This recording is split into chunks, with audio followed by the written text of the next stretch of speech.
If the Nintendo 64 had used discs instead of cartridges, the development timeline for both the console and the gaming industry at large could have shifted significantly. Here's an alternative development timeline that speculates on how things might have evolved.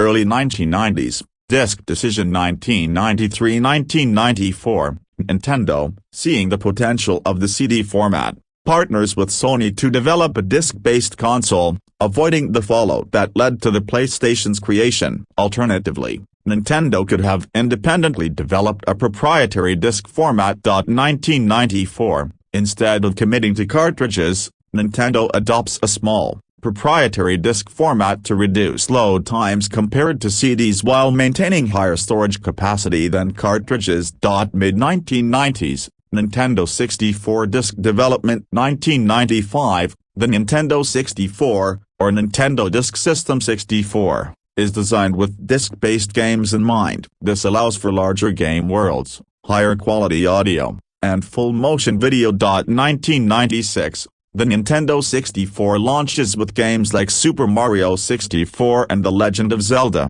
Ocarina of Time benefiting from the additional storage and multimedia capabilities of discs. The system competes more directly with Sony's PlayStation in terms of game size and features.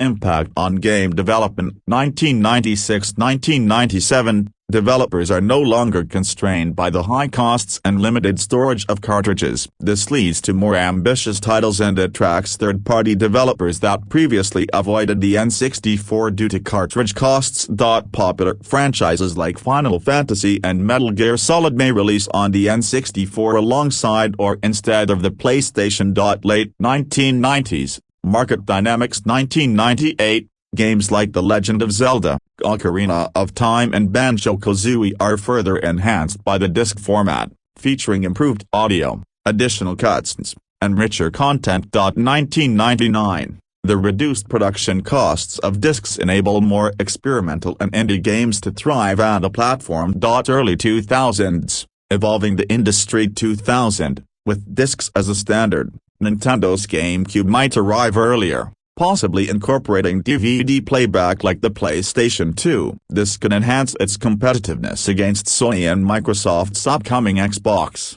2001–2002, Nintendo builds a stronger relationship with third-party developers, maintaining a larger market share than in reality.